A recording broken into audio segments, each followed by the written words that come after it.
What's up, guys? This is Storm, and welcome to another gaming news roundup. We're on episode 63. So, with that being said, let's get on with the news.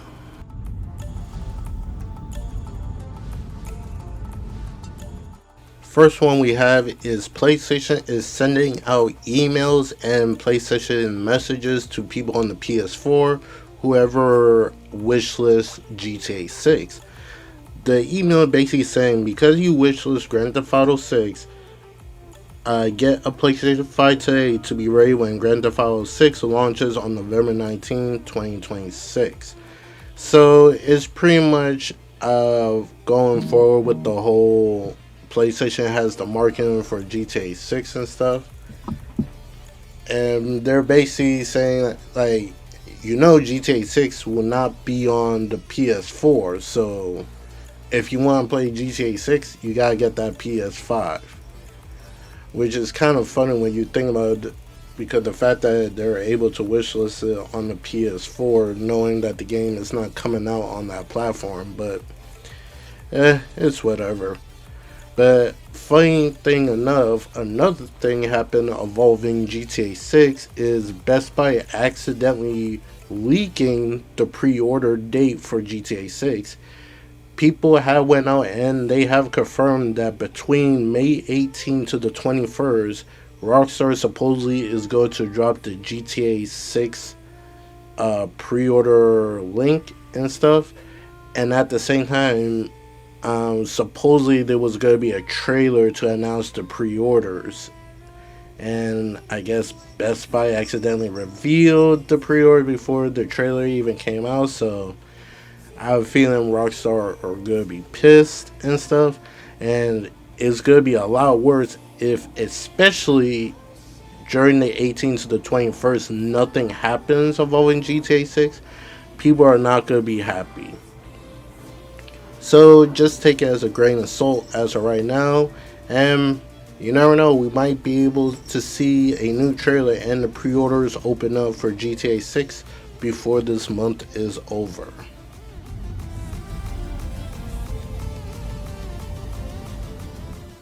Discord Nitro is being added to Xbox Game Pass membership.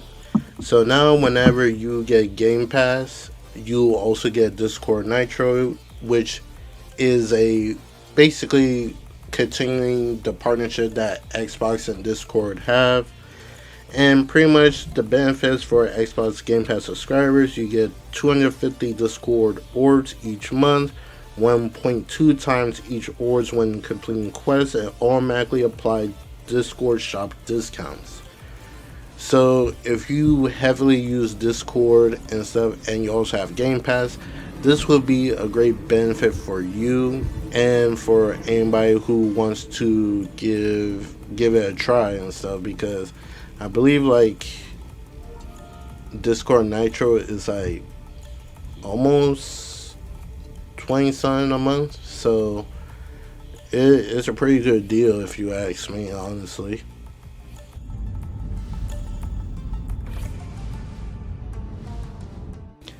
During this week, Forza 6 have been released for premium edition buyers who paid the $120 version, and right now the game sits at 92 Metacritic, which is very good, which makes it the highest Metacritic game for 2026 so far. So all that's pretty good. But before the game was able to release for the premium edition, a lot of stuff happened for Forza 6. Apparently, Forza 6 was leaked almost 2 weeks early after the entire encrypted game was accidentally pushed through a Steam update by the developers. All 155 gigabytes of files were spotted on Steam DB shortly after the update, and it caused a lot of people being upset. People was releasing gameplay on private discords. Like, I think I saw somebody said they played the game for like 4 hours or something like that, or 40 minutes something. And it was a whole crazy situation that Playground had to make a comment on it. They said, "We are aware of reports that a build of Forza Horizon 6 had been obtained prior to its release and can confirm this is not the result of a preload issue. Basically saying, I guess it wasn't their fault on their side, I guess. We're taking strict enforcement action against any individuals who found accessing this build, including franchise-wide and hardware bans. We encourage fans to sit tight for the game release on May 19th. And one of the things that they showed was a picture was going around of somebody who illegally obtained the game. He was banned for 8,000 years. So yeah, he's never playing whatsoever. So they are staying true to their word. They are going to be very strict of anybody that they found playing it and stuff. So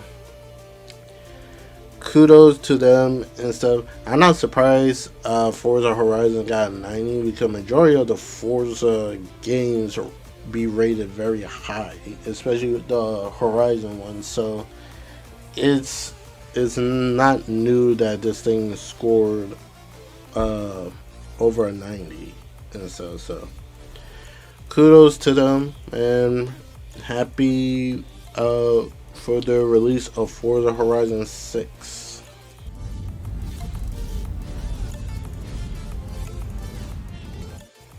A supposed leaker came out to say what have RockSteady have been doing since the kind of fail of Suicide Squad killed the Justice League.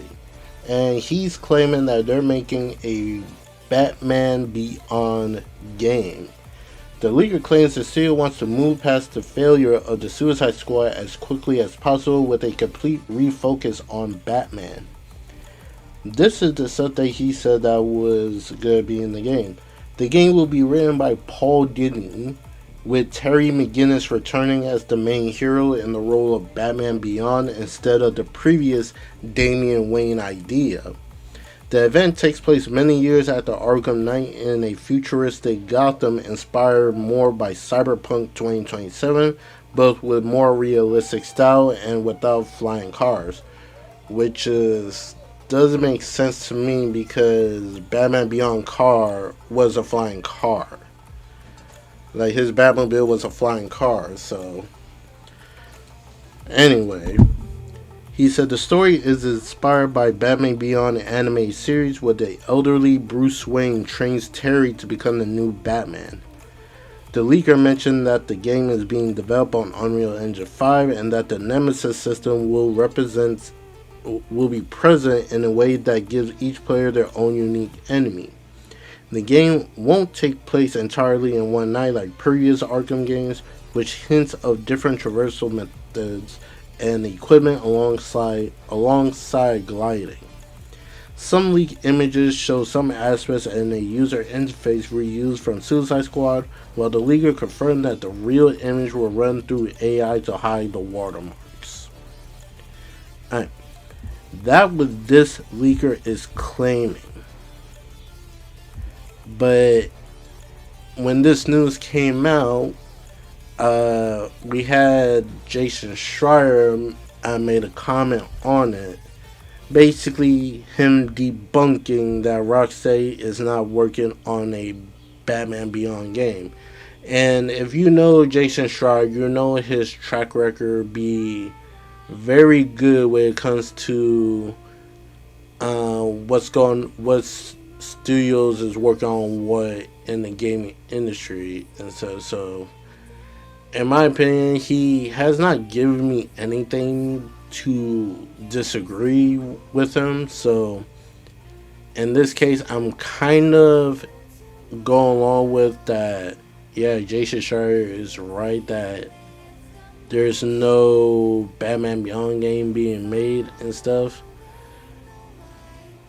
Like, what can I say? Like there's not really much what I could go on from here. It basically just a video game version of the Batman animated series, by the sound of what the leaker said, and the name of this leaker had not been revealed, so we don't know this leaker track record when it comes to this kind of stuff. So like I always say when it comes to these kind of stuff, just take away a grain of salt, and at some point we'll see what RockSteady have been working on and stuff. But we'll see what happens going into the future.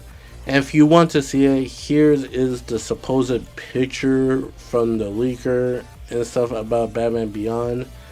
And take it how you want it, how you think it is. In my opinion, I'm not 100% sure.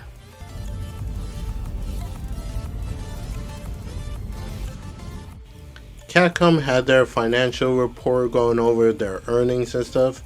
But one thing that stood out to me from their financial report, they revealed their IPs that they plan to grow in the future.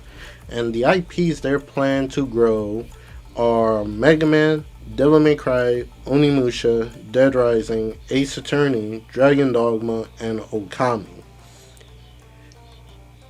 Now, when it comes to Mega Man and Mega Man, Onimusha, and Okami, they are currently doing that because Capcom have been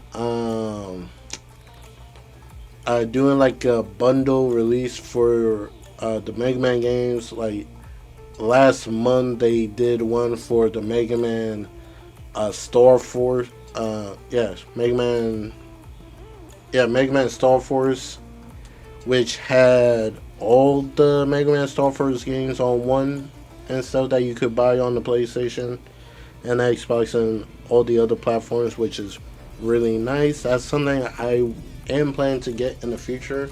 I believe it's $40, and we already know they brought back Unimusha. They're releasing a brand new one after what the last Unimusha was on the PS2, and so we still waiting for the release date for that. And during the Game Awards 2 years ago, yeah, it was announced in 2024 that they're making a new Okami. So we already see them doing that. There are rumors going around that they are thinking about remaking Devil May Cry 1. And so that's another possibility. Dead Rising, I don't know. Honestly, I think they should leave that franchise alone and stuff.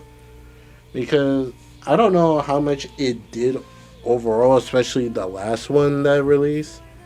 But maybe they see something there that could expand on it or probably make a brand new one. I guess we'll find out. And Ace Attorney and Dragon Dogma, I have no experience with those, so. But kudos for Capcom for bringing back some of their OIPs that fans have been asking for. Like definitely the fans of the Onimusha have been asking for that and Okami. And I think it's time for them to do the same for Mega Man because some people prefer like what was the Mega Man Zero series instead. So maybe they could try to bring that back or continue the story and stuff. Who knows? But Capcom got a lot of stuff they could do, especially the amazing work have they done already for this year with Pragmata, RE9. Now they're gonna be coming out with Onimusha at some point. So they're doing really good this year, and it's really nice to see.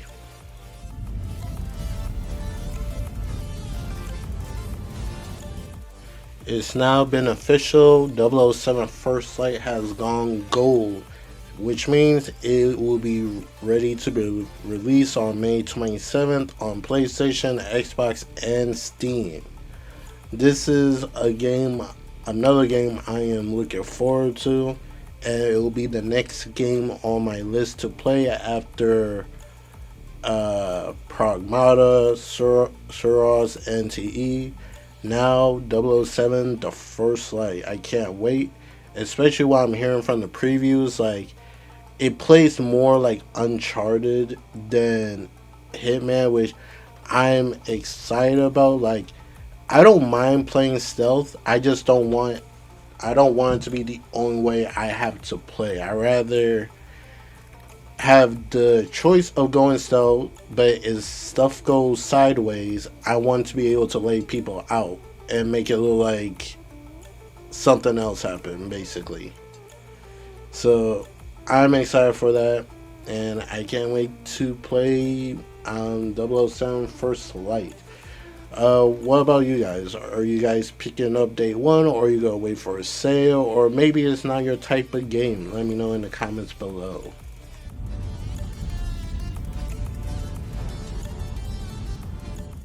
The PlayStation Plus main catalog that is releasing on the 20th for premium and extra members. You'll get Star Wars Outlaws, Red Dead Redemption 2, Bramble the Mountain King, the Thumb, the Thumb. I don't even know how you even say that shit, so my bad. Flintlock, The Siege of Dawn, Broken Sword, Shadows of the Templar Reforged, and Tria, The Last Song, and PlayStation Premium Time Crisis. So those are the games that you begin on May 20th for the PlayStation Plus catalog. Is there anything that pique your interest? I would think a lot of people will probably go for Red Dead 2 and stuff, and maybe Star Wars Outlaws. But anyway, there you go.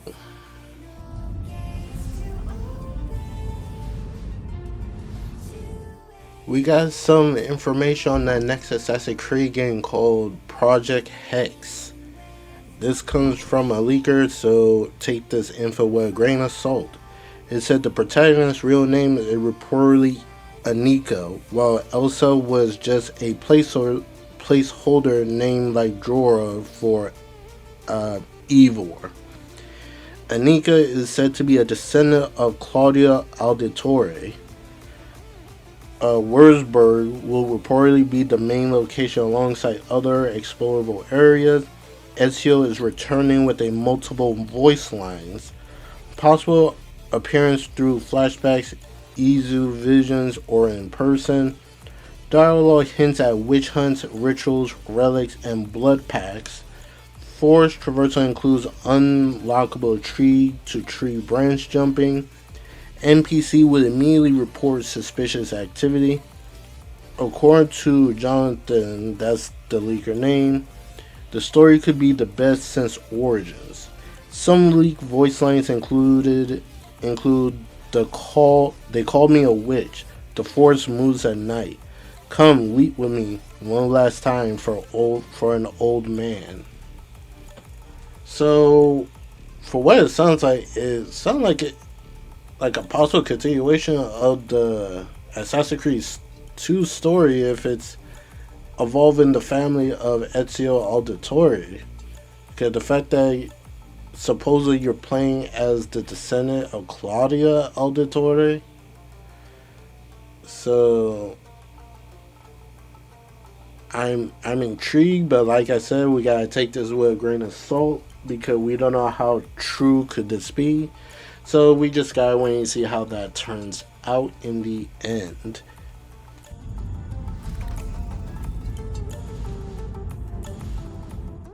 We got a positive leak image of the Xbox Elite 3 controller. The controller will have two new scroll wheels on the bottom of the controller, removable rechargeable battery, a 1528 mAh versus the Elite 2 2050, a new pair button to switch local mode and cloud mode. So by the time it will have like probably a lower battery life, if I'm reading that right, and it will have a function that you'll be able to switch to play cloud mode. Kind of interesting that they're doing it that way, honestly. And so far this is just a leak of the controller, so we don't know the price of it. But usually when it comes to these type of controllers, they are on the expensive side.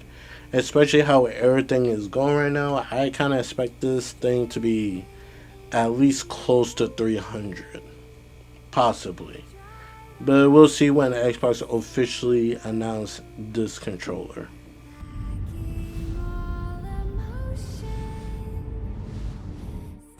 We got an interview from PlayStation head of third party Christian Svensson.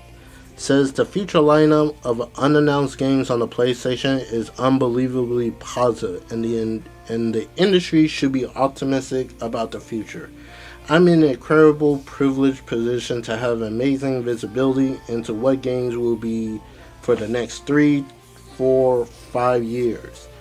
I literally cannot explain to you the last year was an amazing year for games. This year will be even better. Next year will be better still.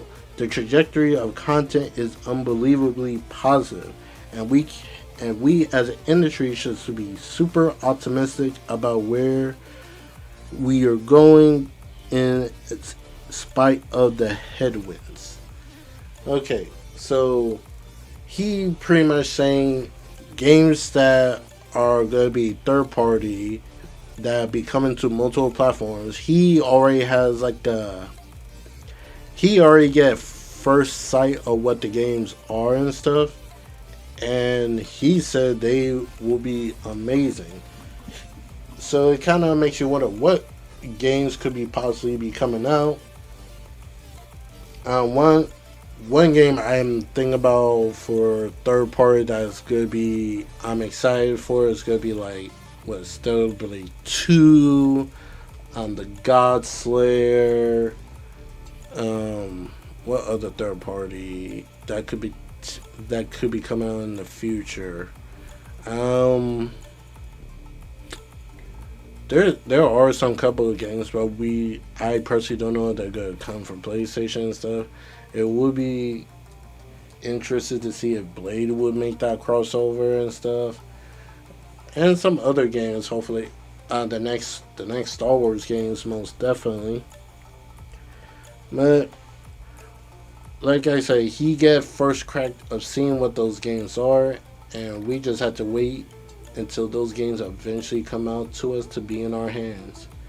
So with that being said, I'm gonna end off this video. What do you guys think? Are you guys gonna buy the Xbox Elite controller? Are you optimistic of what could be future games that will be coming that will have gamers truly excited? Let me know in the comment below. I hope you enjoy your amazing weekend. I hope you have a really good spring, and I'll catch you guys in the next video. Peace out.